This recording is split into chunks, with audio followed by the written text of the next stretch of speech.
arrancamos la sesión de hoy. Esta es la tercera charla del año de la SPE.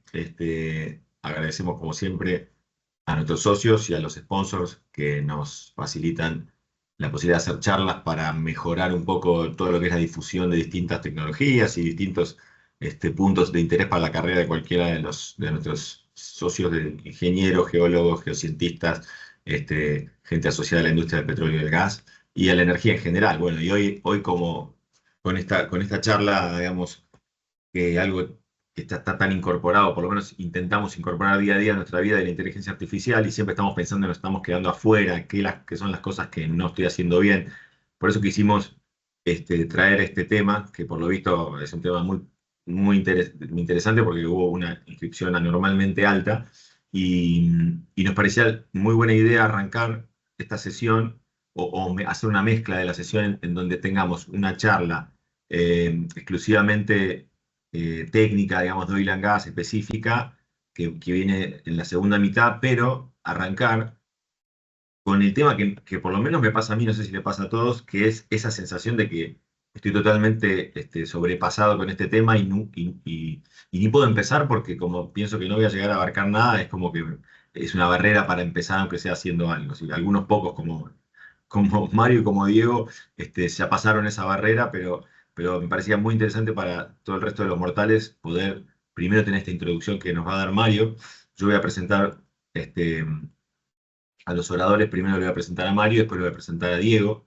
La idea de la charla es, ellos van a hacer una presentación de media hora eh, y después vamos a tener 10 minutos de preguntas al final. La idea es que las preguntas las vayan haciendo antes en el chat del Meet y de esa manera las vamos a poder ir leyendo eh, y, y yo voy a ir de alguna manera ordenándolas para después hacer las preguntas al final y que la puedan contestar los muchachos. Mario es ingeniero industrial con amplia trayectoria internacional en consultoría y desarrollo de proyectos tecnológicos, especializado en data análisis, inteligencia artificial y transformación digital. Es fundador y presidente de Merovingian Data. Después nos va a contar, me gustaría, cómo le pusieron el nombre a la empresa. Consultora especializada en soluciones analíticas avanzadas para diversos sectores industriales y empresariales.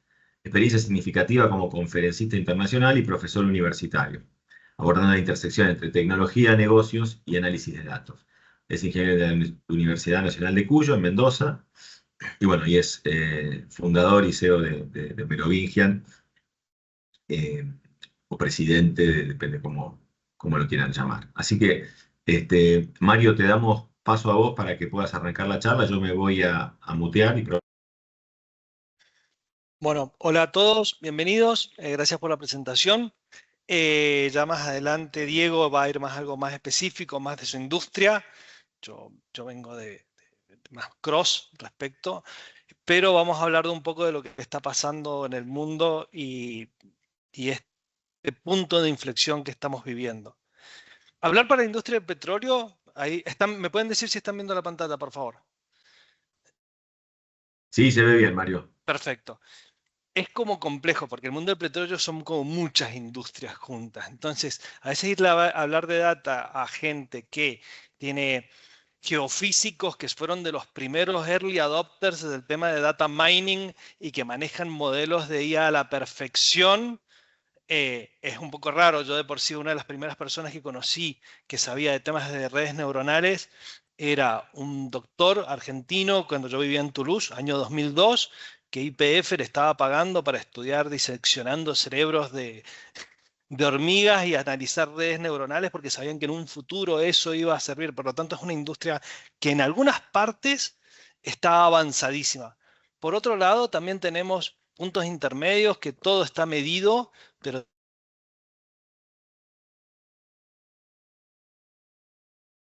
o queda ahí o se borra a los 3 meses. Y tenemos áreas que está todo manejado con un Excel, que transporte final V7, final de verdad real, y hay 17 versiones de cada archivo. Entonces es un sector que me están siguiendo ahí porque uno me puso que se congeló. Sí, pero fue cortito, no pasa nada. Ah, perfecto. Es un sector que es muy amplio respecto a su abordaje a la data. No obstante, no queda fuera de este mundo y la revolución que está pasando. Para mí un ejemplo que me gusta mostrar es Tesla. Tesla es una de las Magnificent Seven, es una de las empresas más valuadas del mundo, y para la mayoría de la gente es la empresa de autos más innovadora del siglo. Y es la empresa que cambió el auto eléctrico. Pasó a ser que sea, no te digo mainstream, pero empezó a crecer y a ser aceptado socialmente. Pero en realidad Tesla no es una empresa de autos, Tesla es una empresa de data. Porque sus features más importantes en realidad son derivados a partir del análisis de la data. Sus autos aprendieron a manejar tomando la información de cómo manejaba la gente. Y de esa forma entrenaron a los autos para que estos puedan manejar. De la misma forma, Twitter, ahora X, no es una red social, es una empresa de data. Nosotros antes, en Merovingian, teníamos mucho acceso a análisis de redes, hacíamos análisis sociales dentro de algunos tipos de cosas que habíamos hecho.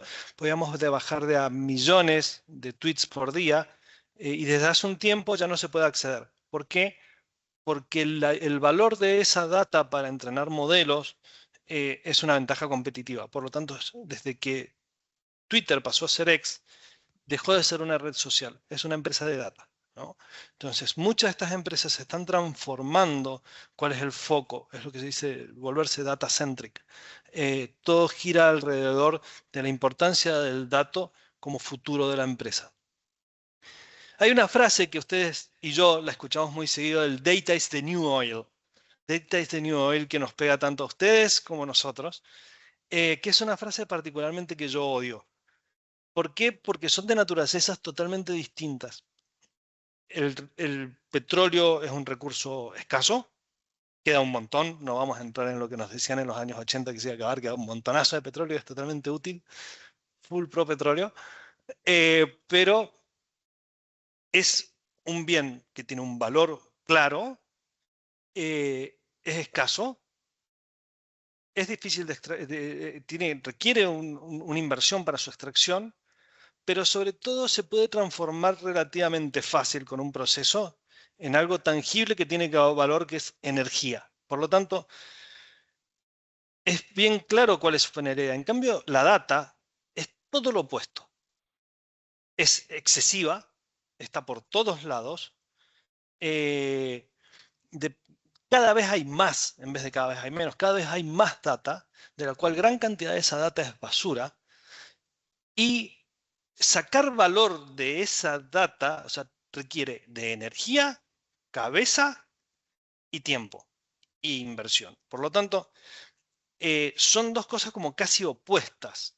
Entonces, a mí la frase data is the new oil me parece un término que se usa mucho en la industria nuestra, pero particularmente incorrecto, porque justamente si hay algo que sobra es dato.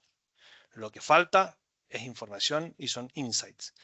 Entonces, ahí es a donde entramos en este tema de la IA, que voy a ser bastante transversal, no voy a hablar del sector en sí, algunas cositas nomás, pero en esta revolución que nos estamos sintiendo de que la IA va a cambiar el mundo, ¿no?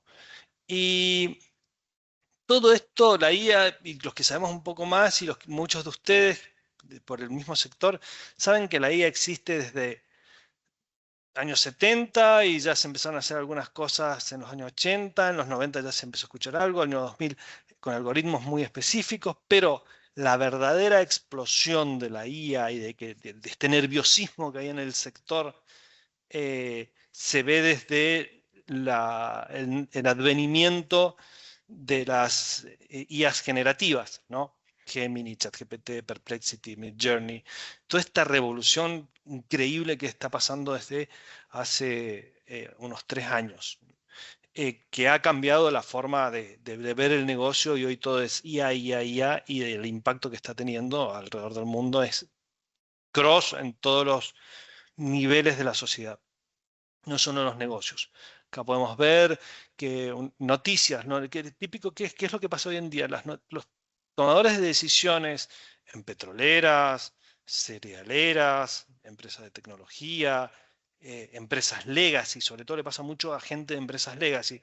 Ven noticias como esta. En 6 semanas, con tutoría de IA, chicos en Nigeria que estaban atrasados avanzaron 2 años y llegaron a estándares de primer mundo, todo potenciado por IA. Hoy hay una, de la inteligencia artificial outperforms, o sea, está funcionando mejor que los médicos para detectar una serie de enfermedades. Por otro lado, de forma desconocida, algoritmos de machine learning empezaron a detectar que en el iris que que este era un iris de hombre, esto era un iris de mujer, cuando la biología que teníamos como humanos siempre había dicho que eran iguales. Bueno, no, parece que no son iguales. La IA puede detectar qué ojo es de hombre, qué ojo es de mujer, cosa que viola todo lo que sabíamos de biología, por lo tanto tenemos que rever un montón de cosas. Por otro lado, leemos estas noticias como que mediante Google, con sus megas herramientas que está teniendo como Genome, ha encontrado millones de materiales nuevos, que todavía queda probarlos, obviamente. Está haciendo análisis de ADN, está haciendo análisis de proteínas con AlphaFold. Tenemos estas noticias que son increíbles, aparte que llegan a razonamientos internos previos. Fue una noticia que me pareció increíble, que la estaban probando medicamentos para el Alzheimer, y la misma IA frenó la investigación y dijo, miren, no lo encontré, pero me parece que esto es interesante. Encontré 100 nuevos psicoledéricos que no conoce la ciencia. Entonces, estamos avanzando a una velocidad que es increíble en muchas áreas distintas. Entonces están como estas dos visiones hoy en día de la gente de la inteligencia artificial como esta especie de semidios digital que puede hacer todo. Después está la parte que la gente un poco más del Doomsday, que cree que va a venir la inteligencia artificial y se va a transformar en Skynet y nos va a matar a todos. Cuando para nuestra industria y nuestras industrias y para los tomadores de decisiones son cosas como que se ven como súper aburridas, como que esto que está acá, son una serie de algoritmos que se entrenan con mucha data y nos dan gráficos que parecen como súper aburridos respecto a lo que podemos ver después, pero en realidad es donde está mucho del poder de la combinación de lo que estamos hablando. Eso vamos a ir más adelante. Respecto a las IAs generativas, ya están llegando a un nivel de inteligencia increíble. O uno ya tiene IQs de arriba de 130, alguna gente se está hablando de AGIs o de inteligencias generales, un poco entre 5 y 20 años de inteligencias superiores al ser humano, y después otros están hablando de super AGIs, que son los sistemas que van a ser más inteligentes que la sumatoria de todos los humanos a 50 años. Pero bueno, esos son temas de ciencia ficción. La verdad que hoy en día ya tenemos esto que hasta hace 2 años sonaba ciencia ficción. Esto ha generado un fast, o sea, una moda gigantesca que el AI es insoportable. Estos son datos reales, ¿eh? Esto que he puesto acá no es una exageración mía. Vienen cepillos de diente con IA, botellas de agua con IA, cajas de arena para gatos con IA, lámparas, peines, maletas, espejos, timbres, almohadas, macetas, lentes para sol, cortinas, lo que se les ocurra, hoy en día viene con IA. Lo cual en cierta forma prostituye el concepto de qué es lo que estamos hablando, porque es como la palabra de moda, es como blockchain hace unos años, todo tenía que tener blockchain. Bueno, ahora todo tiene IA. Y lo importante de la IA es que la IA funciona, que funcione. Hay IAs que funcionen y otras que no tanto, y otras que, ¿para qué queremos IA en un cepillo de dientes? Entonces, en esto hay que ser... Pone nervioso el que nos estemos atrasando, o muchas empresas legacy se estén atrasando, pero no todos son espejos de colores y la IA no es para todo. ¿Qué es la IA? Hay miles de explicaciones, pero los otros días hice un curso, hace unas semanas, un curso de Harvard que estaban hablando que también ellos están como cansados de distintas explicaciones de la IA. Y por eso es que GPT se llama GPT. La IA hoy en día, la explicación más sencilla es a General Purpose Tool. Es una herramienta para múltiples usos. Y la analogía más sencilla que me dieron, y me pareció fantástica, de por sí este slide lo puse ayer, es como la electricidad. O sea, va a ser algo tan abundante y tan crítico, y va a cambiar todo tanto de acá para adelante, que va a ser como la electricidad. Hay dos cosas importantes con la electricidad. Cambió el mundo, primero y principal, sí. Segundo, cuando te venden una licuadora no te dicen, esta licuadora usa electricidad. No, ya es evidente que usa electricidad y es un más del mercado que usa electricidad. Y por último va a ser algo que va a estar alrededor de todo, nos demos cuenta o no. De por sí ya estaba alrededor nuestro y no nos habíamos dado cuenta. Cada vez que ustedes ven una película de Netflix y les sugería otra, había un algoritmo de inteligencia artificial atrás. Cada vez que ustedes hablaban que iban a hacer un viaje y les empezaban a caer cosas por Instagram o por Facebook sobre ese viaje, había inteligencia artificial de por detrás. Entonces, es algo que va a ser, está alrededor de todo. Hay una presión muy grande para subirse a esto porque el mundo se va a dividir en quienes la adopten y quienes no la adopten se van a quedar afuera, pero al mismo tiempo hay una sobreoferta gigantesca. Y hay una sobreoferta gigantesca debido también a estas generative AIs, las guías generativas que son impresionantes, pero no son todo. De por sí, esto es un informe que estuve leyendo de un estudio que hizo la gente de McKinsey, que se llama The Gen AI Paradox, que es ya casi el 80% de las empresas usan IA generativa. Pero la verdad es que cuando han ido a ver el bottom line, si han visto un impacto real en los resultados, 80% de este 78% no ve resultados económicos, ¿no?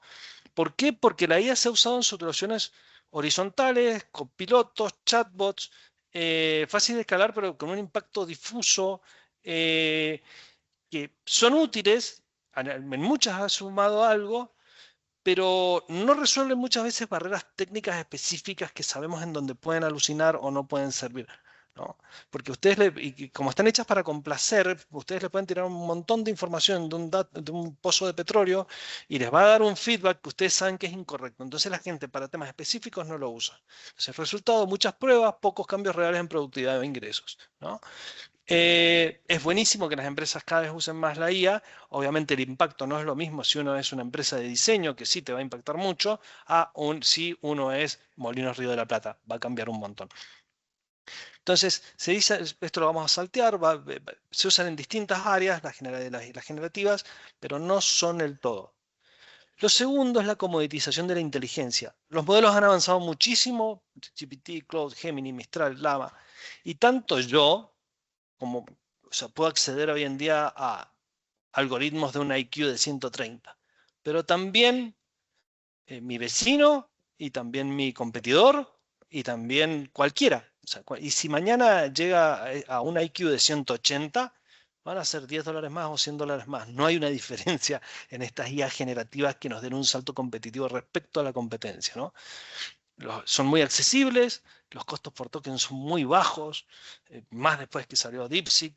Y aparte, aún los open source son muy buenos. O sea, tu competidor tiene lo mismo que vos. Pero, ¿qué pasa con esto? ¿Cuál es la fórmula de todo esto? La fórmula pasa a ser que lo que tiene realmente valor interno son nuestros datos, los datos de nuestras empresas. O sea, gana el que tiene los datos en arquitecturas correctas, que alimenta los modelos con data útil y lo integra a procesos reales, ¿no? Entonces la respuesta es IAs específicas con agentes inteligentes, que agentes ya van a hablar más adelante, más saber los datos contextuales. Y todo este mundo de datos, big data, lo que antes se llamaba data mining, deep learning, machine learning, inteligencia artificial, son todos distintos ángulos de lo mismo. A mí me gusta siempre representarlos con estas obras de arte. Yo me acuerdo que vi una de estas en el MoMA, me encantó, que son como estas cosas que uno los ve desde distintos puntos de vista y son lo mismo. La IA, la analítica, la arquitectura, son distintas dimensiones del dato, ¿no? Entonces lo que importa son los datos y lo que ustedes más valor tienen son los datos. aparte del petróleo, obviamente, que es lo que más valor tiene. Pero dentro de todo de esta movida es que ustedes tienen muchos datos y eso es lo que tiene mucho valor. Entonces hay que ir por eso. Entonces para eso hay que tener arquitecturas correctas. A nosotros nos pasa mucho que llegamos a empresas y nos dicen, bueno, queremos IA. Bueno, pero primero veamos cómo está tu empresa. Entonces tienen un Excel, tienen una base de datos en Oracle, tienen una base de datos en un papel. Entonces, primero, step by step. Primero lo que tenemos que hacer es organizar esa data en arquitecturas correctas, escalables y que puedan ser compatibles con analítica y con inteligencia artificial. Entonces, primer paso es es ordenar la data, porque la data está. Para sacarle valor tenemos que ir sobre este camino. Segundo, IAs específicas. O sea, olvidémonos un rato de ChatGPT. O sea, las IAs específicas resuelven un problema en particular. Muchas son con Machine Learning, otras son con Deep Learning. Vamos a hablar casos prácticos muy rápidos, no del caso del petróleo. Minera en Brasil nos pide que los detectores de manejo con la gente que ya tiene sueño, ya es tarde y a veces pasan accidentes. ¿Qué empezamos a hacer? Agarramos toda la data histórica, empezamos a analizar toda la data histórica, ellos hacen un premanejo, hicimos un algoritmo de Machine Learning que detectó que los pilotos se detectaban, con todas las variables las unificamos, se dividieron en 4 clústeres distintos y cuando vimos los que más accidentes tenían, vimos que en el premanejo que hacían, la variable que más afectaban a ese grupo era el sueño, las horas de sueño. Entonces el mejor predictor antes de que manejen los camiones es las horas de sueño. Entonces, ¿qué hay que medir? Eso. Se está trabajando, todo esto es un trabajo en proceso, en un sistema de pasa, no pasa, volvete a tu casa, no pasa, se te paga el día, porque en realidad que haya un accidente en la mina puede costar hasta 10 millones de dólares por día. Entonces, se está trabajando sobre eso en un caso específico de inteligencia artificial que no es tan fancy como una generativa, pero es muy útil al momento de evitar accidentes. Otro, predicción de demanda. Esto es para el caso de KFC. Antes la predicción de la demanda la hacían sus gerentes con algoritmos. Teniendo en cuenta el caso de series temporales, se hizo una mejor predicción, bastante mejor, porque todo esto que hay entre la predicción y lo que existía antes es plata, ¿no? Que mejoró de forma sustancial la predicción de la demanda. Otro, este es un caso también que hicimos nosotros, pero que es muy práctico. Las constructoras, una constructora muy, muy grande de acá de Mendoza, para el tema del control de horario, en la construcción pasa algo bastante particular, que es los sensores de dedo no funcionan. Muchas veces por polvo, Mendoza es muy seco, tienen las manos desgastadas. Entonces se hizo una aplicación muy rápida de que foto, y esto es inteligencia artificial pura. Detección de rostro, base de datos, listo, cargó, ingresó a tal hora, salió a tal hora y todo pasa a un accionable que son los dashboards y ver qué se hace con el seguimiento de la gente. Entonces, agentes van a hablar más adelante, esto lo podemos saltar, el futuro y es una de las partes más importantes del tema de la IA, que son acciones, toman acciones y pueden tomar decisiones, pero tenemos un especialista en el tema que va a dar más adelante del tema. Entonces, ¿la IA va a cambiar el mundo? Sí, lo va a cambiar. Estamos en un punto de inflexión quizás más grande, comparable con la máquina a vapor. Por lo tanto, sí, hay que prestarle atención, hay que ponerse al día. Y no es un trabajo sencillo, es un trabajo de transformación que requiere que lo haga toda la empresa. Y tiene que trabajar como un mesh, lo que se llama AI mesh o data mesh. No lo pueden hacer todos por separado, sino que hay que empezar a unificar la data y planificar cómo se va a hacer esta transformación. Y esto depende mucho del nivel de adopción, que eso depende del conocimiento que haya, de la tecnología que haya, de las fuentes de datos y sobre todo de la voluntad de los tomadores de decisiones. Entonces, ¿qué hacemos nosotros cuando llegamos a una empresa? Esto, ahí entran un par de memes. Yo muchas veces uso las mismas. Perdonen que se vea poco serio, pero yo creo que muchas veces la brecha digital no es entre edades ni pobres ni ricos, sino entre los que están actualizados y no. Y muchas veces me toca hacer estas charlas a chicos de 20 y algo como a CEOs de 60. Entonces, hay algo que nos está pasando mucho, que es quieren IA, pero no se quiere invertir en calidad de datos y arquitectura. pero sí es más fácil comprar un Copilot y esperar que el Copilot haga todo. No, los resultados no van a ser buenos con eso.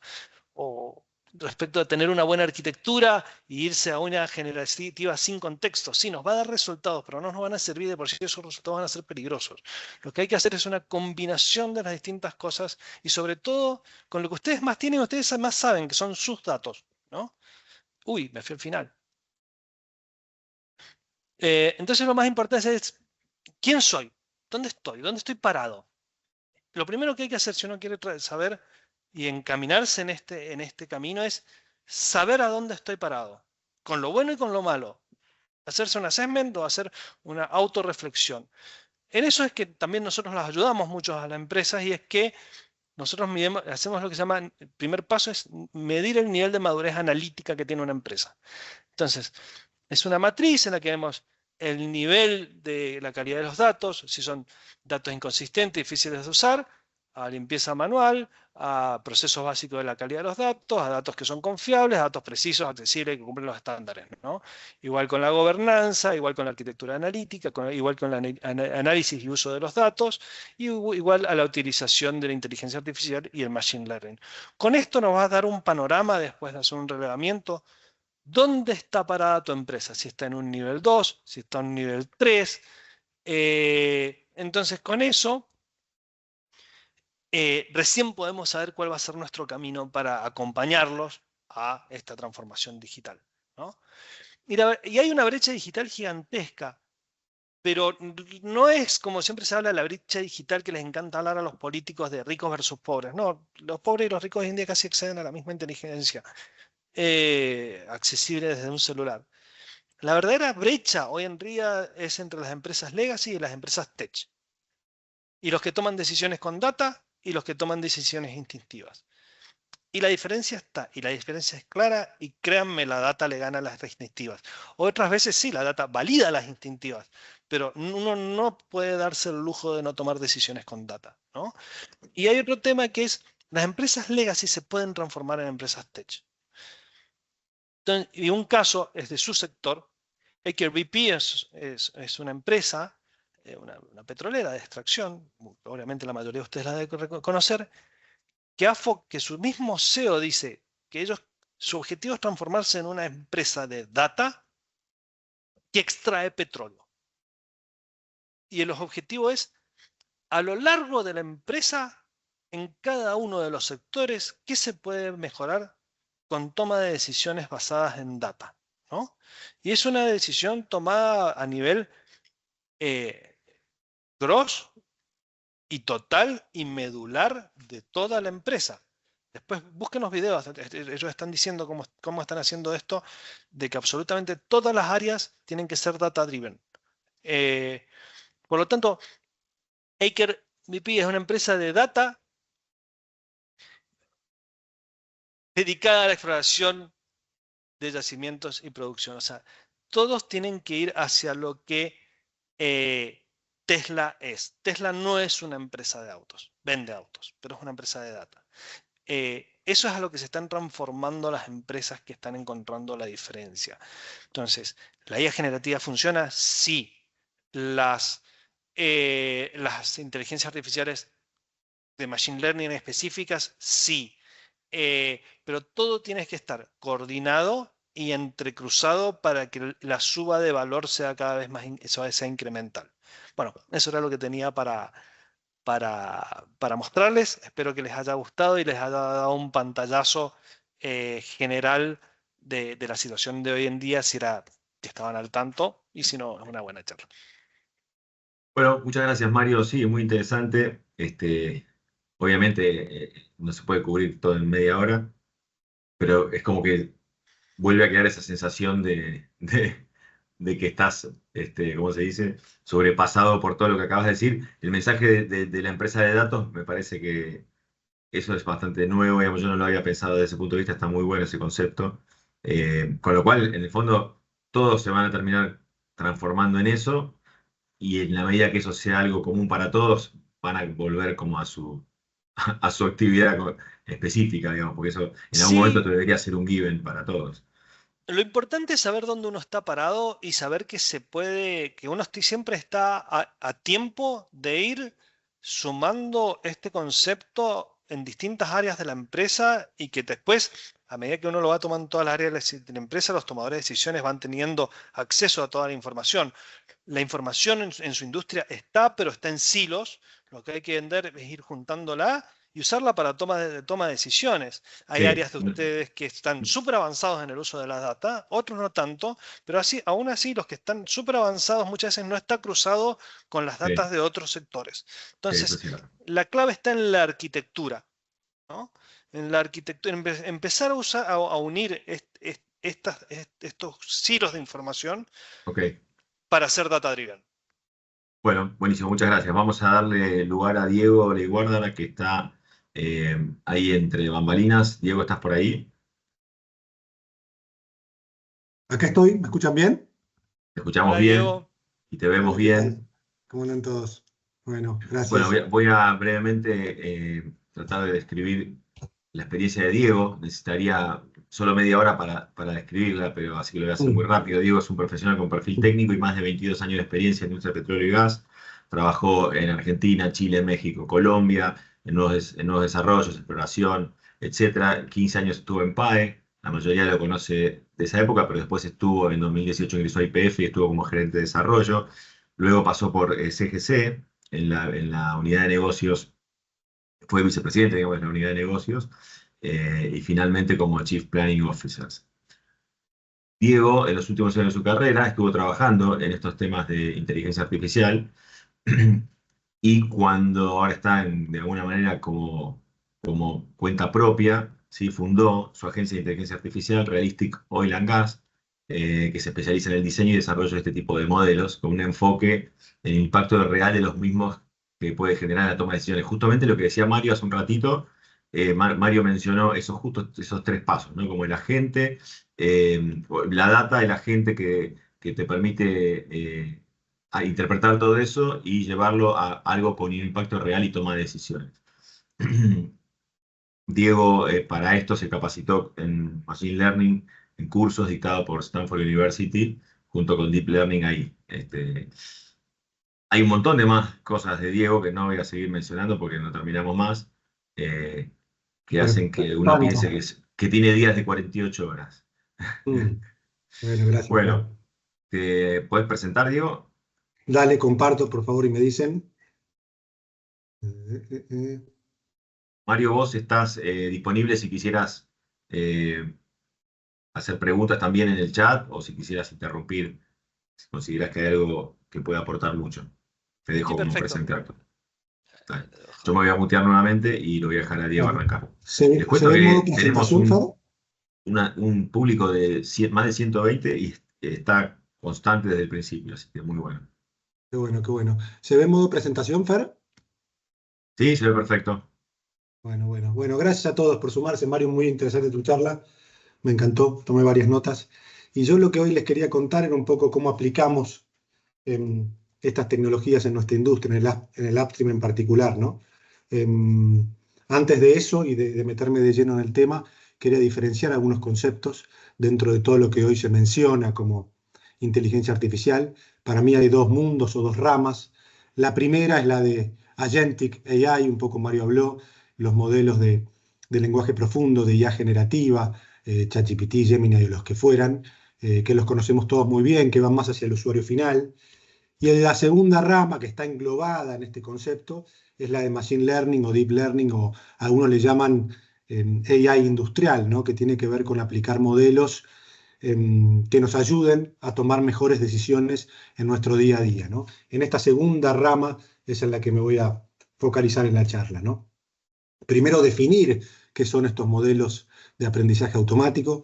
Por ahí nosotros estamos acostumbrados a que a partir de datos de entrada, una ecuación matemática relaciona esos datos de entrada con la salida, ¿no? En este caso, puse un ejemplo de una bomba electrosumergible, de cómo se relacionan estos datos que yo mido en la entrada, corriente del motor, frecuencia, temperatura, vibraciones, obviamente tensión, bueno, cómo se relacionan estos datos con el caudal.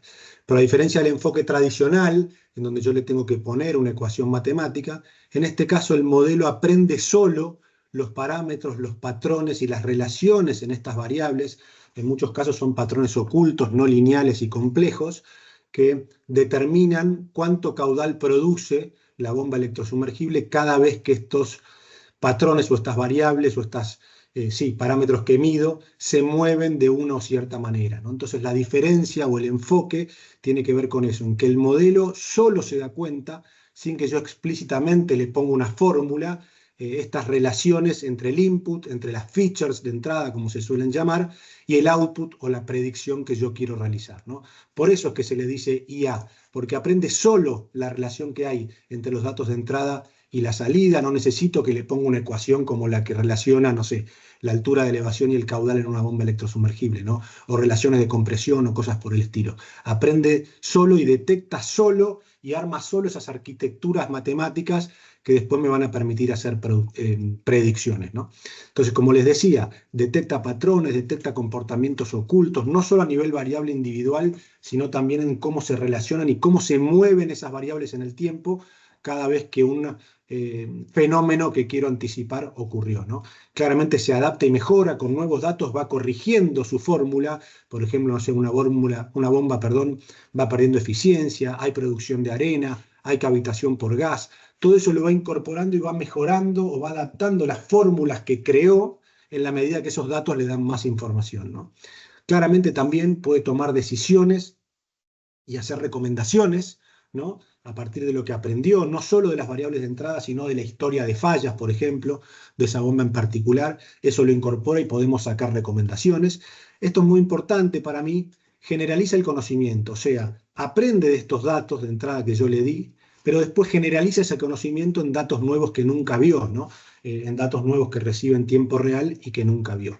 Y, como ya vengo diciendo, no necesito ponerle la fórmula exacta que relaciona la potencia con el caudal o que relaciona las vibraciones con las fallas. Esas fórmulas las arma solo el modelo con distintos algoritmos o distintos tipos de algoritmos que le permiten aprender y después, con datos nuevos, generalizar, como decía recién, y predecir o adelantarse a fenómenos que yo quiero predecir, ¿no?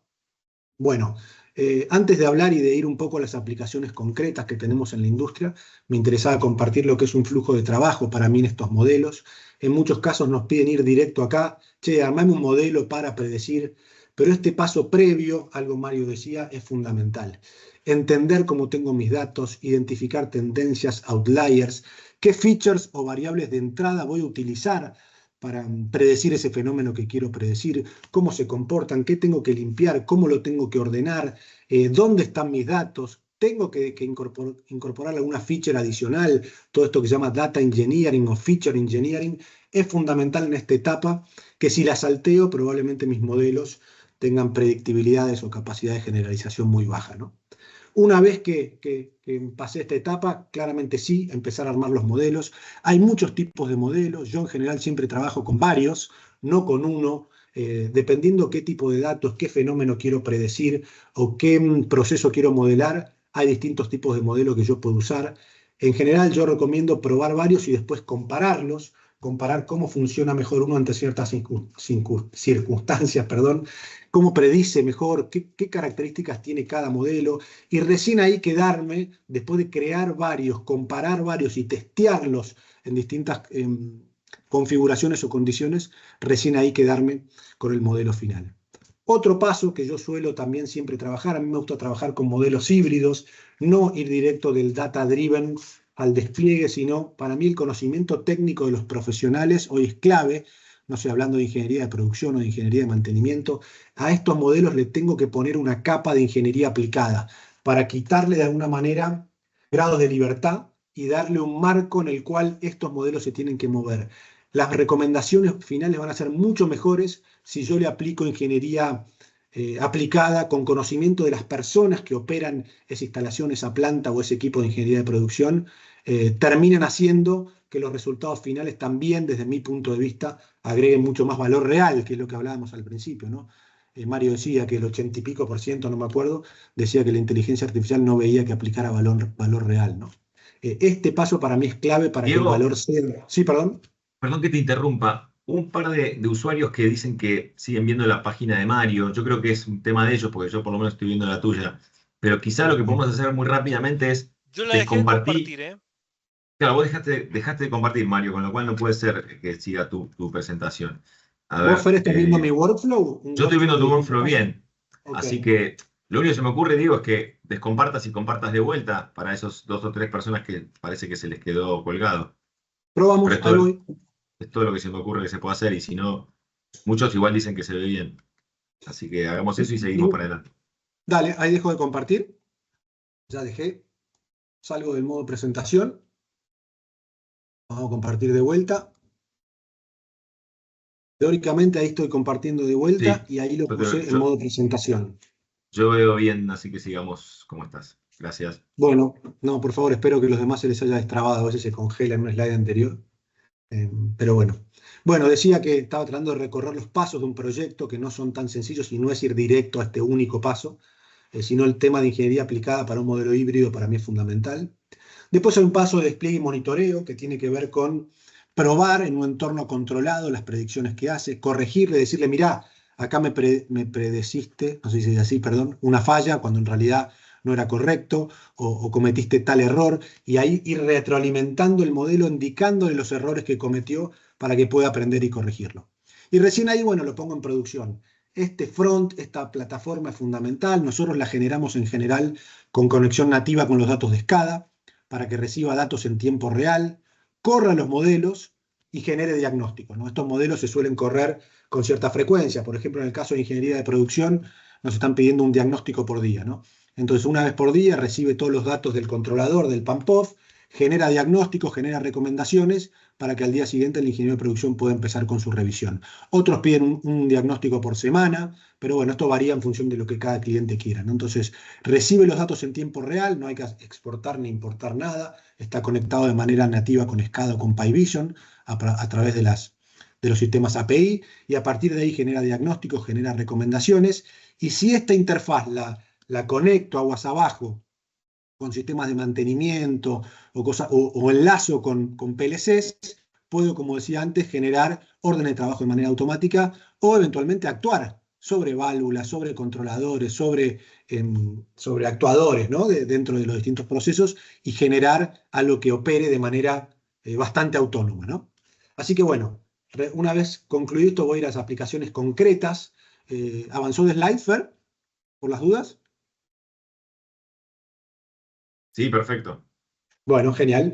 Voy a ir un poquito rápido para no extenderme en el tiempo en las aplicaciones concretas que hoy tenemos en el Upstream. No quiere decir que no haya otras, ¿no? Por supuesto, son las principales con las que nosotros desde Realistic estamos trabajando. Y la primera tiene que ver con mantenimiento predictivo, ¿no? O mantenimiento basado en condición. Este es el caso de un motocompresor que nos tocó modelar, en donde el cliente medía caudal, presión en la succión en la descarga, temperatura, vibraciones y arranques y paradas. Y a partir de estas variables que miden tiempo real, quería generar un diagnóstico de ese compresor, ¿no? Y eventualmente que este modelo le anticipe cuando se estaban dando las condiciones para que ocurriera algún tipo de falla con estos modos, ¿no? Para eso lo tuve que haber entrenado, le tuve que haber mostrado cómo se comportaban estas variables, de vuelta, no solo la variable de manera individual, sino patrones ocultos de relación entre variables, cada vez que tuve una falla por sobrecalentamiento o cada vez que tuve problemas en rodamientos o fuga en juntas y demás, ¿no? Entonces, con datos nuevos, el modelo va a detectar y va a decir, che, ojo, que tus parámetros que medís se están comportando de manera similar a la vez que tuviste una falla por sobrecalentamiento o a las veces que tuviste una falla por sobrecalentamiento.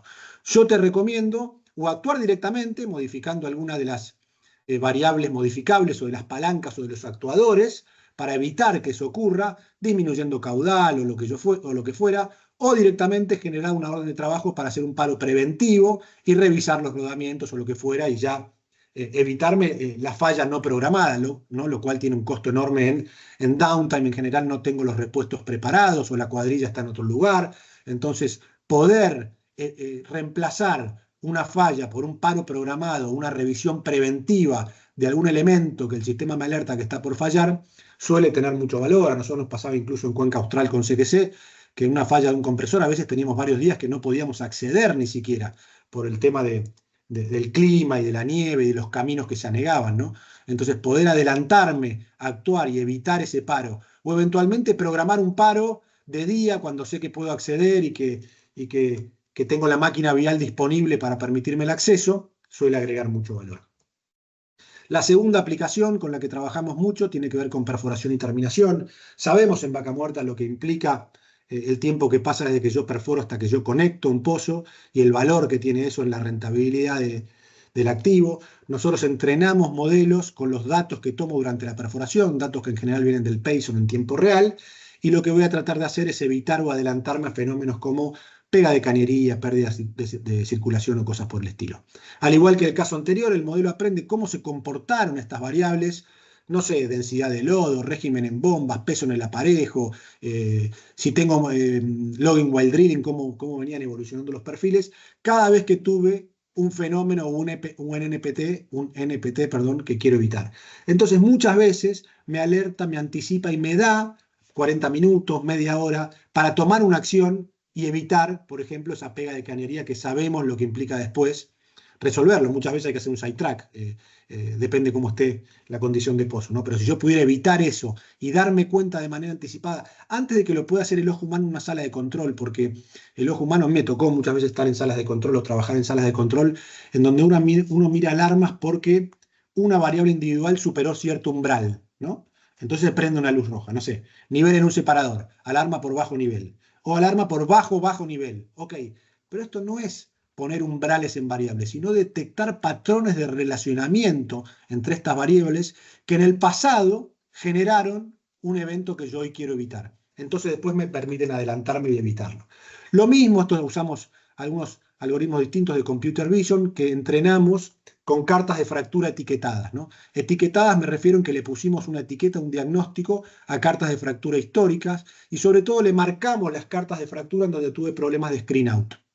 A partir de ahí, el ingeniero on-site, digamos, a partir de que está avanzando la operación de fractura y de que tengo los parámetros que voy midiendo de concentración de agente de sostén, régimen de bomba, caudal de bombeo, presiones y demás, me da en general 20 o 30 minutos que me permite anticiparme ese screen out si se está gestando y eso me permite tanto como interrumpir el bombeo y evitar después quedarme con, no sé, 300 metros de arena en cañería, lo que implica después trabajar con cold tubing para remediar el fenómeno y demás, ¿no? Entonces esto lo vemos muy valioso y que realmente puede generar mucho valor.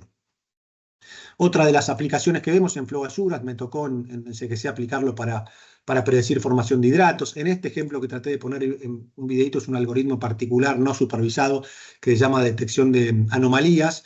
Intenta predecir cuando un pozo está por dejar de surgir, ¿no? Un pozo surgente que yo lo que trato es adelantarme al liquid loading o a la pérdida de surgencia, ¿no? Y ante esa anticipación de que ciertas variables están indicando más allá de las ecuaciones de ingeniería que les incorporamos, de vuelta es un modelo híbrido, en el de hidratos también le habíamos incorporado la curva de formación de hidratos al modelo data driven. Entonces yo me puedo adelantar, puedo modificar, no sé, inyección de metanol, o si es un caso de pérdida de urgencia, puedo decidir pasar momentáneamente el pozo de media a baja, o cosas por el estilo, porque de vuelta, en lugares extremos, con climas extremos y demás, suele requerir mucho esfuerzo volver a inducir su urgencia en un pozo en una línea que se quedó, ¿no? Entonces, para nosotros Flow Assurance, en términos de detectar estos fenómenos como taponamiento por carbonatos, hidratos, como les decía, congelamiento de líneas, parafinas, asfaltenos, temas de viscosidad, si tengo el modelo bien entrenado y etiquetado, funciona muy bien con una capacidad de predicción muy alta, ¿no? El siguiente modelo con el que trabajamos mucho tiene que ver con Artificial Lift.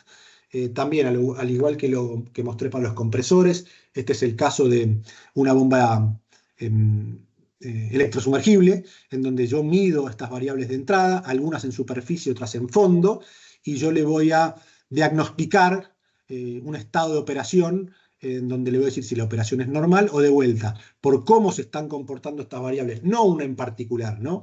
No el caudal versus altura de elevación o versus potencia, que es lo que me dice la curva de la bomba que se generó en un campo, en un banco de pruebas, sino en la realidad, a partir de lo que aprendió mi modelo de cómo se tienen que comportar estas variables cuando está funcionando normal y cómo se comportaron estas variables cada vez que tuve algún tipo de estos problemas, ¿no? Entonces esto es muy útil, como decía antes, para priorizar el trabajo de los ingenieros, ¿no? Que van a empezar a mirar los pozos que están en alguna condición que requiere atención. Y en este caso armamos un modelo híbrido de vuelta, entrenando el modelo también con la historia de fallas y con los análisis de causa-raíz, y generamos, montado sobre el modelo de Machine Learning, un agente que, aprendiendo del diagnóstico del modelo de Machine Learning, de la historia de fallas y de los análisis de causa-raíz, se convirtió en un experto virtual que asesora al equipo de ingeniería de producción, ¿no? En este caso, el experto virtual alerta al ingeniero de producción por mensaje, diciéndole que está viendo probablemente cavitación por cómo se está comportando la presión en intake y en descarga, cómo está oscilando, cómo está variando esa presión en el intake y en la descarga, y cómo está comportándose la corriente. Le alerta que puede haber un problema de cavitación o de interferencia por gas. El ingeniero de producción humano le pregunta qué recomendación tiene y le diría que antes de la intervención bajaría un poco la frecuencia, además de subir la presión en boca de pozo, en la directa, en el tubing. Aunque, como también está vinculado con los datos de producción, con el sistema de producción, Infoprod o cual fuera, le alerta que como es un pozo crítico, que tiene alta producción, probablemente convenga una intervención preventiva, evitar la falla para tener un downtime excesivo. Si no tengo un equipo de pooling disponible cuando el pozo falla, o no tengo el repuesto o el equipo que quiero usar como reemplazo cuando el pozo falla, probablemente tenga más downtime o tenga que poner un equipo que no es el ideal porque no tengo la bomba adecuada disponible, ¿no? Entonces le sugiere una intervención preventiva y que le dice que por los antecedentes que tiene este pozo en producción de sólidos y en desgaste, le sugiere que el nuevo modelo incorpore etapas de compresión y una trampa de arena, ¿no? Todo eso de vuelta está mergeando, perdón, el modelo data driven, la red neuronal que aprendió de las fallas que tuve en el pasado en todos mis pozos con bombeo electrónico sumergible, y está complementado por la historia de fallas, las mejores prácticas en diseño y los análisis de causa-raíz de cada pozo. A partir de ahí que le montamos el agente de IA sobre estos modelos para poder interactuar no solo con el tablero, como veíamos antes, sino con un entorno conversacional. Otra aplicación tiene que ver con procesos, lo usamos mucho, nos las pidieron hace poquito en un cliente, que tiene que ver con modelar procesos, en este caso de tratamiento de agua, en un proyecto de recuperación secundaria. Ustedes saben que una vez que mido un desvío en calidad de agua a la salida de la planta, por ejemplo, muchos sólidos en suspensión, no sé, 100 ppm, el daño en los pozos inyectores probablemente ya está hecho, lo cual me va a obligar a remediar eso con tratamiento ácido o con repunzados o con lo que fuera, es muy caro, ¿no? Entonces, si yo pudiera, midiendo distintos parámetros en mi proceso de tratamiento de agua, caudal en el free water, nivel de petróleo en el free water, nivel en el skimmer, nivel en el tanque pulmón, régimen de bombas y un montón de esas cosas, puedo adelantarme a que ese desvío en la calidad de la salida se está gestando. Y eventualmente, como decía antes, puedo conectar la salida del modelo con el PLC para estar en lazo, por ejemplo, con el régimen de bomba, o con el caudal de entrada en el free water, o con el régimen de las bombas de las baterías que bombean agua a esta planta, y todo eso entonces de manera autónoma me va a ir evitando o aumentando el caudal de inyección de un determinado químico, no sé, secuestrante de oxígeno o el que fuera. Entonces esto no solo me va a adelantar, sino que si lo conecto con el PLC y con el sistema de automatización, puedo llegar hasta evitar y mantenerme siempre en una calidad de agua deseada, ¿no? Estos modelos se llaman de Reinforcement Learning, y lo que yo hago es le pongo al modelo una función de recompensa, ¿no? Obviamente la recompensa va a estar en la medida en que se mantenga con parámetros de calidad de agua razonables. Y a partir de ahí él va a mover las palancas que tiene, los actuadores que tiene, habiendo aprendido qué pasó cada vez que incrementé el régimen de la bomba con la calidad de agua, qué pasó cada vez que cerré tal actuador o tal válvula con la calidad de agua. Entonces aprendió todo eso, tienen claro su recompensa o su objetivo, que es mantener la calidad de agua estable, y va a estar en lazo actuando en esas palancas que yo le doy para mantener siempre la calidad de agua o la calidad de crudo, si tuviera una planta en una PTC, para evitar multas cuando el crudo sale fuera de especificación, también se puede aplicar, ¿no?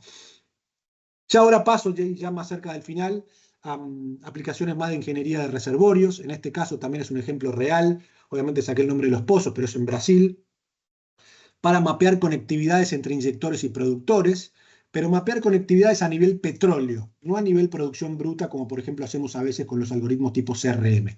Entonces, lo que hicimos acá fue correr este algoritmo, que es un algoritmo tipo lazo, con lags de tiempo y el modelo tipo SPERS, que trató de buscar las vinculaciones o el impacto que este inyector tiene en el petróleo de sus productores, ¿no? Y detectó distintos niveles de influencia, ¿no? Acá está la barra de colores que muestra el nivel de influencia que este inyector tiene en cada uno de estos productores en esta ventana del tiempo, que era el inicio de la inyección.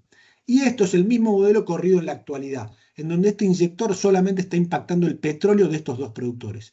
Lo que significa que todas estas líneas de flujo, de alguna manera, ya fueron barridas y me queda prácticamente nada de petróleo remanente. Entonces ello me puede llevar a tomar decisiones como cementar capas o redistribuir inyección, ¿no?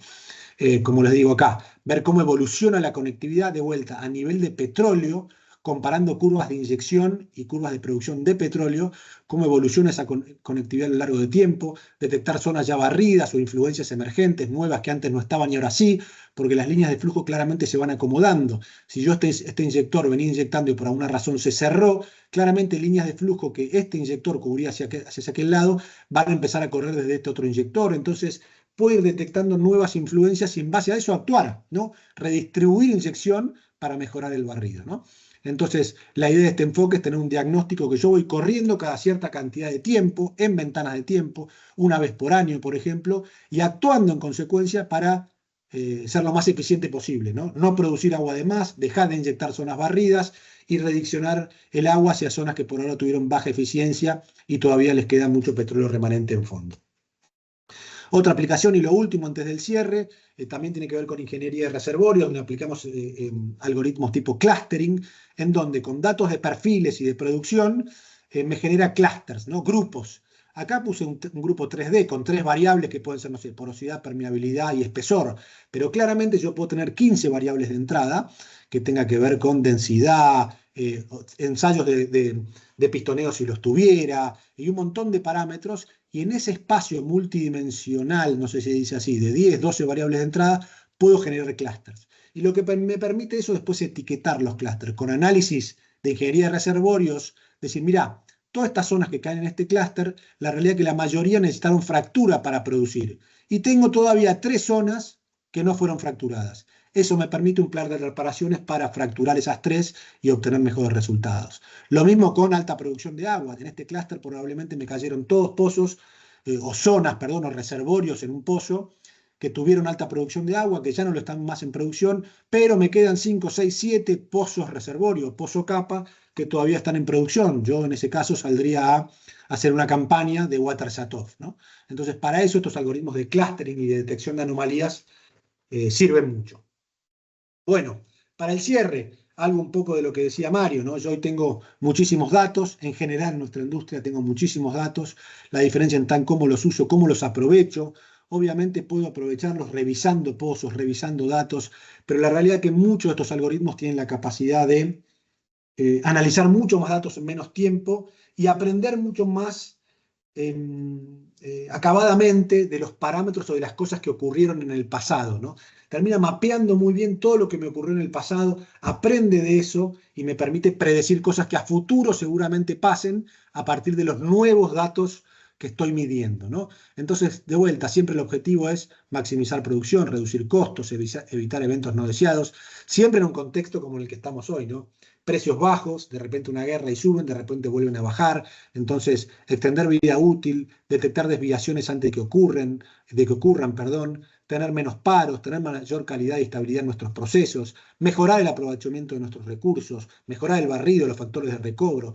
Todo eso se puede generar o se puede aprovechar como herramienta los modelos de Deep Learning para tomar mejores decisiones y, en definitiva, bajar los costos operativos o tener mejor rentabilidad operativa, que no solo tiene impacto eso, como hablábamos antes, no sé, en perforación para pozos no convencionales. En el convencional, en campos maduros, en donde los OPEX hoy sabemos los niveles de OPEX que hay, y donde cada dólar por BOE que yo pueda bajar, en mantenimiento, en paros, en downtime, suele tener un impacto enorme en la rentabilidad de nuestros campos maduros, ¿no? Así que bueno, ese es un poco mi cierre, lo que les quería compartir hoy de lo que estamos haciendo en Realistic, de las aplicaciones que veo, del impacto real que vemos que está generando esto en la toma de decisiones en muchas empresas que seguramente ustedes conocen. Y bueno, abierto a preguntas o a comentarios o a críticas o a lo que les parezca. Bueno, gracias Diego, muy interesante y sobre todo complementación con lo que comentó Mario y ir a lo específico, ¿no? Entonces hay un montón de preguntas.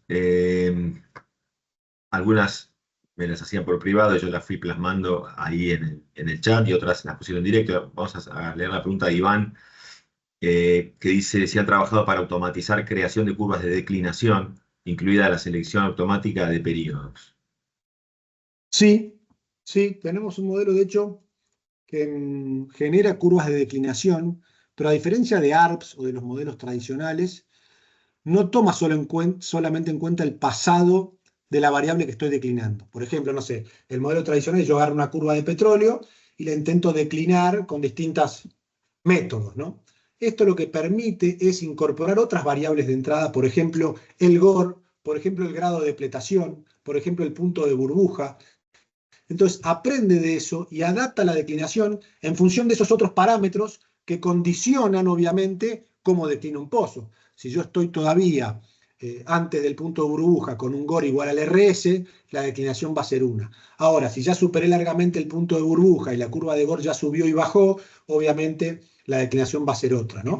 Entonces, estos modelos te permiten de vuelta declinar de manera automática un grupo de pozos, pero cargándole por periodo de tiempo la evolución de estas otras variables que impactan en cómo declina la producción de gas o petróleo. Entonces, desde nuestro punto de vista, humildemente creemos que mejora la declinación puramente estadística. Obviamente no es un simulador 3D, porque no contempla algunas cosas como saturación remanente o permeabilidades relativas, pero sí contempla variables que claramente impactan en la declinación, como les decía, el GOR, la producción de agua, el grado de depletación, el punto de burbuja, el tipo de fluido, el PVT, todo eso se lo puedo cargar y le pido hacerme una declinación automática a partir de acá, considerando la evolución histórica, no solo del petróleo, sino de todas estas variables que estoy contando.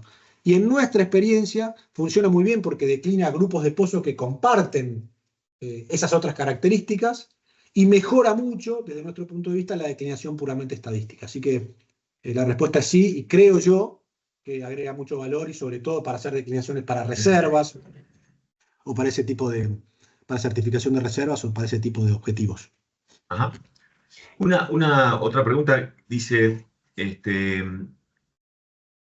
Diego, comentaste que en los modelos se puede incluir el error que cometo o el error que se cometió en el pasado para mejorar. ¿Podrías poner un ejemplo específico de cómo se incluye un error? ¿Se hace eliminando esa parte de los datos? ¿Se hace metiéndolo de otra manera? ¿Cómo haces para incluir ese error que decís sobre el cual después va a aprender y va a mejorar? A ver, por ejemplo, vamos acá. Este es el ejemplo de una bomba electrosumergible que mapeamos para hacer un diagnóstico, ¿no? Supongamos que hay un tipo de falla que nunca vio en el pasado, ¿no? Por ejemplo, no sé, un problema en el pothead, en el enchufe, para decirlo, en el cable con el motor. Esa falla nunca la había visto hasta ahora. Y de repente esa falla ocurrió, pero el modelo me predijo operación normal, porque no había visto nunca esa falla. Yo nunca lo había entrenado con cómo se comportaron esas variables cada vez que tuve una explotación una explosión, perdón, En en el el cable. pothad, en el cable. Entonces lo que hago es corregir ese error y digo, mirá, no, aprendé de esto, incorporá esto, porque esto fue una falla que vos me la catalogaste como operación normal simplemente, pero a diferencia, a los 10 días tuve un problema en el pothead. Entonces, incorporar estos datos al entrenamiento. Porque yo tengo por un lado el modelo entrenado, ¿no? Yo tengo un proceso de entrenamiento en donde le muestro mis datos históricos y mis resultados. A partir de que tengo el modelo entrenado, empieza a predecir. Y yo, cada vez que detecto un error, le tengo que decir, incorpora estos nuevos datos a tu modelo y modifica tu modelo Okay. para incorporar ese error o esa falla que te salteaste antes, ¿no? O lo mismo por ahí puede haber sido por un tipo de falla que sí tenía incorporada, que sí había visto, pero por ahí se la salteó. Estos modelos se evalúan con matrices de confusión, ¿no? Sí. En donde yo tengo, para resumirlo, falsos positivos o falsos negativos, ¿no? Falso negativo es, me puso operación normal cuando yo en realidad tuve una falla por agarre por sólidos. Falso negativo, el negativo porque operación normal es negativo, cualquier modo de falla es positivo, ¿no? Entonces, falso negativo me catalogó mal, me puso operación normal frente a agarre por sólidos. O falso negativo, me puso, mirá que tenés una rotura de eje o estás a punto de tenerla, yo invierto toda la guita, hago una intervención preventiva y de repente el eje estaba como nuevo. Bueno, eso es un falso negativo. Estos modelos es imposible que tengan 0 de falsos negativos y 0 de falsos positivos. La verdad que tienen un grado de predictibilidad. En mi experiencia, por ejemplo, para Artificial Lift, se logra anticipar cerca de un 80%, en modelos buenos, un 80% de las fallas, cosas por el estilo. El resto son falsos negativos, se las saltea. En la medida que yo veo esos falsos negativos o falsos positivos, se los tengo que mostrar y pedirles que los incorpore a su proceso de mantenimiento, para que con el tiempo ese 80-75% vaya creciendo y vaya mejorando su capacidad de generalizar. De eso se trata, ¿no? Entonces, no sé si contesté la pregunta, me fui por las ramas. Sí, sí, te fuiste un poco por las ramas, pero es la pregunta, estaba bien, había que decirlo así porque está bueno.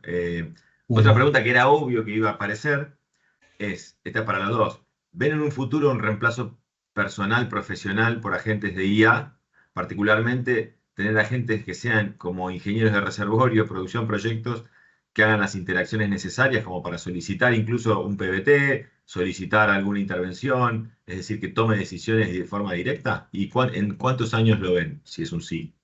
Empecemos con Mario. Dale, Mario, dale vos. Me tiraron, qué pregunta compleja la del reemplazo de la gente con la IA. Yo creo que son cosas que van en paralelo. Yo creo que la frase de la gente de Nvidia de no vas a ser reemplazado por alguien, por la IA, sino por alguien que usa IA, viene muy al caso. Obviamente hay trabajos tipo repetitivos, que son los que primero van a desaparecer, pero entre más cerca estás a lo físico, a lo tangible y a lo pesado, más va a tardar en ser reemplazado. La robótica todavía está lejos, pero las tomas de decisiones de cosas más white collar están sí siendo reemplazados. Decisiones, O sea que vos lo que ves es niveles intermedios. Vos lo que ves es si interviene algo tangible, duro, físico, y que si ese algo duro encima es grande y pesado, va a ser más difícil. Todo lo Va a que ser es, más humano, pero va a cambio, ser más ponerle toma humano, de claro. decisiones de logística, toma de decisiones de stock, sí, eso muy probablemente por un tiempo sea híbrido y después sea 100% automatizado. Un ejemplo ya extremo, Aker ya aprobó el uso de drones para mover herramientas y comida y distintas cosas a las plataformas y a los distintos pozos, ¿no? Ya tenés un reemplazo absoluto de la lancha, el camión eso ya es más Sí. medio futurista. Pero entre más cercano estás a la mina o al pozo, sí, más difícil es ser el reemplazo. Pero poner el algoritmo que estamos haciendo de detección de accidentes dentro de una mina, lo que hace no reemplaza a la persona que está manejando, reemplaza al que está viendo una pantalla, ¿entendés? Claro. Viendo si alguien se durmió y muy probablemente esa persona sí sea reemplazada. O sea, muchachos, elijan profesiones activas, que impliquen movimiento, hacer cosas, porque si la profesión es medio de revisión y de contemplación, probablemente sea la primera que se reemplace. Obviamente hay un P por Q ahí que sí, son millones y millones y millones que están en riesgo. Va a ser híbrido por mucho más tiempo. Que un pedido de un lomo con papa se equivoque porque tomó la decisión de forma autónoma, es una cosa, porque el riesgo es bajo, y de una perforación de fracking, no, siempre van a haber personas por detrás. Diego, consulta para Realistic. Interesante presentación. En base a su experiencia, ¿hay algún proyecto en marcha para la interpretación de datos de DEFIX para la optimización de tratamientos de fractura hidráulica? Sí, eso es muy factible. Ahora me pidieron analizar la posibilidad, no de analizar DEFIX, pero sí ensayo de fall-off en inyectores. Y la verdad que hace una preinterpretación muy potente. De vuelta, en este caso el cliente tenía un montón de ensayos corridos como un backlog sin interpretar y quiere evaluar la posibilidad de hacer una preinterpretación automática para ganar tiempo, ¿no?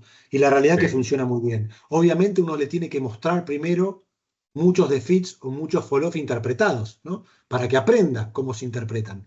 Ese proceso de preparación de los datos no es menor, no es trivial y requiere de bastante dedicación y de data engineering y de feature engineering, pero después, una vez que uno lo logra, como las cartas de fractura que mostré acá, ¿no?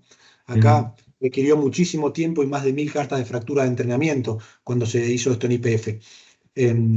Pero una vez que uno lo tiene, claramente después puede hacer una preinterpretación de defeats o de fall-off o de carta de fractura en tiempo real, en la medida que voy corriendo y que voy recibiendo los datos, y la potencia es enorme. De vuelta, para mí, y me agarro de la frase que dijo Mario recién, para mí yo comulgo con esta frase de que no te va a reemplazar la inteligencia artificial, sino alguien que la sepa usar bien y que sea una herramienta dentro de su caja de herramientas en el día a día.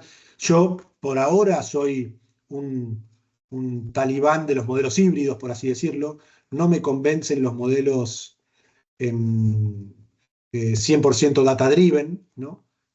O 100% machine learning. Yo creo que esta capa híbrida en donde aparece el valor del ingeniero, del operador, de Lo que quien pasa es sea, que también son los modelos más difíciles de incorporar, o sea, es más difícil de incorporar esa hibridez, porque no siempre el machine learning está en el mismo como lenguaje de lo que vos querés incorporar, la parte blanda, digamos. A mí, por lo menos en mi experiencia, lo que pasó es eso. Cada día por ahí es más fácil, pero en principio la creatividad está ahí, cómo metés la parte híbrida, ya sea con las ecuaciones, ya sea con relaciones previas que conocés. Pero bueno, yo supongo que no sé si coincidís, pero es difícil esa parte, aparte de agregarle la hibridez. Que no es que sea imposible, pero de vuelta, para mí, por lo menos por ahora y por varios años más, es crítico. Me tocó, de hecho, de vuelta, perdón que haga siempre referencia a lo mismo en YPF, trabajar con estos modelos, pero sin la capa híbrida. Y la verdad que en muchos casos se iban al pasto, perdón, hablando Sí, sí, se mal entiende, y pronto, mejor. ¿no? Pero bueno, es una opinión. Entiendo que gran parte de la automatización se logra de vuelta. Poner en lazo estos diagnósticos para que actúen sobre válvulas se hace hoy en día, es súper viable y te evitan un montón de cuestiones. Ahora, Bueno, después hay viene un el par de trabajo. preguntas, vamos a ir cerrando, yo pensaba cerrar y Sí, sí, cuarto. perdón. Disculpa. Hay un par de preguntas que medio que se repiten, son como parecidas. Dice, arriba hay una que dice, Mario, ¿qué sugerís para alguien principiante, pero que tiene ya un background duro de ingeniería o de ciencias duras? ¿Qué es lo primero que le recomendás para meterse en este mundo? Y después otra pregunta, como profesionales, ¿cómo sugieren transformarnos en personas que saben bien usar la IA para no ser reemplazados por ustedes? Prime- Porque pri- ustedes son los que saben la IA, entonces bueno, son los que nos van a reemplazar. Primero, nosotros, bien entendido, esto no reemplaza gente. Lo que tenemos que entender es que tenemos que cambiar las instituciones y el mindset de las instituciones para hacer que nuestra toma de decisiones sea basada en datos. Porque eso es lo que cambia el mercado, no la automatización de la toma de decisiones. Generalmente todo este gran movimiento de data, unificarlas en ingenierías, arquitecturas adecuadas, siempre en el fondo van a estar en niveles de jerarquía, ya sea de gerentes de pozo, gerentes de área, C-level o SEO, tomas de decisiones humanas, ¿no? El tema es que sean basados con la mayor data posible. ¿Qué estudiar? Y es como dije, como un general purpose, hay de todo. Todo depende de qué tan específica y tan cerrada sea tu área. Sí, lo que hay que ir aprendiendo es cómo trabajar de forma híbrida, con agentes, con dashboards. O sea, es inútil que se pongan ahora quizás a aprender machine learning de cero. Es saber trabajar en conjunto con gente que les va a dar las herramientas, como Diego, que llamar a gente que les pueda hacer las arquitecturas correctas como nosotros o otras empresas, pero saber que tienen que ir por ese camino en el cual la decisión que vas a tomar tiene que estar validada, aparte de la experiencia que tenés, por datos. Diego, ¿vos con qué arrancaste? Ahí comentabas que habías estudiado unos cursos de Stanford. ¿Lo hiciste todo en forma autodidacta? ¿Recomendás alguna cosa? Bueno, yo empecé allá por 2019, cuando en YPF empezamos, después de un viaje del CEO de ese momento a Silicon Valley, que trajo algunas empresas y las contratamos y empezamos a implementar los primeros modelos. Entonces ahí empecé a interiorizarme un poco más y a hacer los primeros cursos en estas plataformas tipo Deep Learning AI o Coursera y demás. Tenía una base de programación y empecé desde esa época a interiorizarme un poco más en Python para estar actualizado. Y después ya los últimos 4 o 5 años con distintas también capacitaciones o especializaciones. Una que hice, como nombraste al principio, Fer, de un año, una de Stanford University que a mí me encantó, de cómo funcionan estos modelos, qué lógica tienen, cómo crearlos, cómo correrlos. Y la realidad que me encantó porque me permitió, creo yo que el valor agregado está en ese equilibrio entre el conocimiento, si querés, técnico, de haber estado en la industria y de haber pasado por varios sectores y por varias empresas, eso potenciado con cierto conocimiento de tecnología, ¿no? A mí me pasó, Bueno, no quiero... Perdón, no, dale. excelente, muchas gracias. Todos están diciendo muy buenas presentaciones. El video de la charla va a estar disponible después en la página de la SPE. Tenemos un canal de YouTube que lo vamos a subir. Ahí comentan que están haciendo un Data Science de Fundación YPF y están viendo Machine Learning y Deep Learning, y el IAPG también dicta cursos en octubre. Así que bueno, supongo que con esto yo cerraría. La última, Mario, necesito que me digas por qué le pusieron Merovingia. Porque son los reyes de Francia de una época, pero también Está la historia corta y la historia larga. La es la historia que se le película puede decir a Matrix. algunos clientes es que sí, por la dinastía merovingia, que era la que mantuvo el conocimiento y la información. En realidad es por Matrix, que era el traficante de información el de Merovingian era un personaje que me gustó mucho Claro, un personaje de conceptualmente. Matrix. Excelente. Bueno, muchachos, muchas gracias. Muy interesante la charla, muy alta la concurrencia y la permanencia en la charla. Así que los felicito. Hasta la próxima y nos estamos viendo en el mundo del IA en el futuro. Muchas gracias a todos, Hasta luego a todos. por la Chao, oportunidad de gracias la a todos por charla. asistir.